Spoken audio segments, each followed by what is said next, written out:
नहीं, ऐसा कुछ नहीं है। अगर देखा जाए तो ईवीएम में घपलाबाजी होती तो चंडीगढ़ जो जीती है आम आदमी पार्टी सरकार, तो वहाँ पे भी ईवीएम में घपला हो सकती, तो वहाँ पे बीजेपी सरकार आ सकती थी। झाड़ू का सरकार कहीं ना कहीं तो जेल में जाके बैठा। और देखो जेल में तो है, लेकिन देखा जाए तो झाड़ू की सरकार हॉस्पिटलाइजेशन में, एजुकेशन लाइन में अच्छा काम किया है। ऐसा नहीं है, जितनी मुँह उतनी बातें हैं। आने वाले टाइम में जो भी पब्लिक को अच्छा लग रहा है, जो जिसके हित में है पब्लिक उसी को वोट देगी, चाहे विपक्ष पार्टी जितना मर्जी कुछ भी क्यों ना बोले।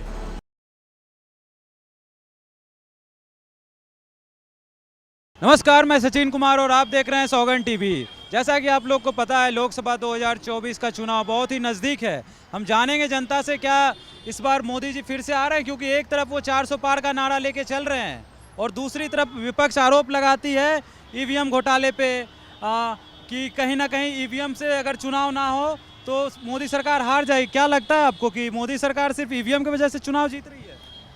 नहीं, ये ऐसा नहीं है कि ईवीएम खराब है तो बीजेपी की सरकार या भाजपा सरकार जीत रही है। ये पब्लिक डिसाइड करती है कि जो काम अच्छा कर रही है या करती आ रही है, उसको इलेक्शन दे के हमें भारत को अपने फेवर में लेके आगे बढ़ाना है। तो जो काम अच्छा कर रही है पब्लिक उसी को चुन रही है। तो जब भी चुनाव आता है, चुनाव से पहले कहीं ना कहीं विपक्ष जो है आरोप लगाने लगते हैं ईवीएम से चुनाव बंद करवाइए, ईवीएम में घपला होता है, किसी पे भी आप बटन दबाएं वोट बीजेपी को ही जाता है। नहीं, ऐसा कुछ नहीं है। अगर देखा जाए तो ईवीएम में घपलाबाजी होती तो चंडीगढ़ जो जीती है आम आदमी पार्टी सरकार, तो वहाँ पे भी ईवीएम में घपला हो सकती, तो वहाँ पे बीजेपी सरकार आ सकती थी। तो ऐसा कुछ नहीं है। पब्लिक को जो लगता है मन में कि हमें पार्टियाँ चेंज करनी है या राजनेता चेंज करने हैं, तो उस हिसाब से पब्लिक अपना डिसीजन चेंज करती है।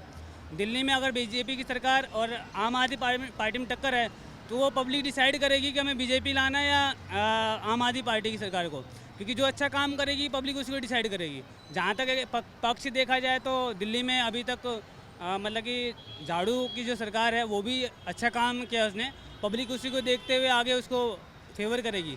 झाड़ू का सरकार कहीं ना कहीं तो जेल में जाके बैठा। सर देखो जेल में तो है, लेकिन देखा जाए तो झाड़ू की सरकार हॉस्पिटलाइजेशन में, एजुकेशन लाइन में अच्छा काम किया है।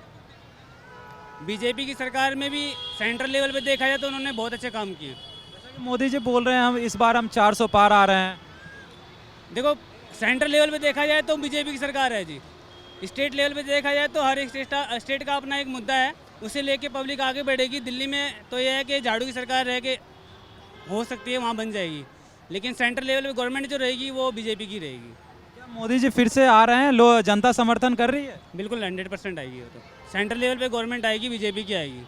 क्या लगता है आपको मोदी सरकार जैसे 400 पार का नारा बोल रही है, कहीं ना कहीं राहुल गांधी कह रहे हैं 400 पार इसलिए बोल रहे हैं क्योंकि वो मैच फिक्स करके बैठे हैं, क्या लगता है आपको? ऐसा नहीं है, जितनी मुँह उतनी बातें हैं। आने वाले टाइम में जो भी पब्लिक को अच्छा लग रहा है, जो जिसके हित में है पब्लिक उसी को वोट देगी, चाहे विपक्ष पार्टी जितना मर्जी कुछ भी क्यों ना बोले। मोदी जी का 10 साल का कार्यकाल आपने देखा, कैसा लगा? कुछ विकास हुआ है? मोदी जी ने विकास करा है, काम करा है। अयोध्या देख लो, आज अयोध्या चमक रहा है। 500 साल पुराना सपना था इंडिया का, वो पूरा हो गया है। ऐसी बहुत सारी चीज़ें जो मोदी ने करी हैं, तो मोदी तो है, काम करा है उन्होंने, विकास करा है।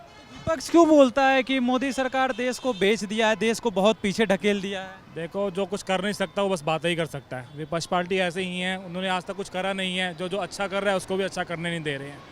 बस हमारे लिए तो जो हमारा विकास करेगा पब्लिक उसी को वोट देगी। जनता क्या तीसरी बार पीएम नरेंद्र मोदी जी को मौका देगी तीसरी बार पीएम बनने के लिए? देना तो चाहिए, जिस हिसाब से उन्होंने काम करा है उस हिसाब से तो मोदी को आना चाहिए। हम तो कहते हैं मोदी को दोबारा आना चाहिए। क्या लगता है भैया इस बार किसकी सरकार आएगी? क्योंकि एक तरफ मोदी जी 400 पार कर रहे हैं, एक तरफ विपक्ष भी अपनी जी जान लगाए हुए हैं। कहने का तो मोदी जी के 400 पार आ सकते हैं, क्योंकि जो चेयरमैन का आपने इलेक्शन देखा था वो बिल्कुल जो भी मतलब अपनी तानाशाही के साथ चलेंगे तो बिल्कुल 400 पार आ सकते हैं। आप बता रहे हैं मोदी जी तानाशाह है। ये तानाशाह है, क्या तानाशाही की बताइए आप थोड़ा। वो बिल्कुल प्रॉपर प्राइम मिनिस्टर भी नहीं है ना। जहाँ पे मणिपुर में दंगे हो रहे थे, मणिपुर में नहीं गए। तो जैसा कि आपने देखा कहीं ना कहीं कुछ लोग मोदी जी से खुश भी हैं, कुछ लोग की शिकायतें भी हैं कि कुछ काम नहीं हुआ है, बस ऐसे ही हवाबाजी हुई है 10 साल में। और ऐसे ही तमाम खबरों के लिए बने रहे हमारे साथ, देखते रहे सौगंध टीवी। धन्यवाद। आप देख रहे हैं सौगंध टीवी, सौगंध वतन की।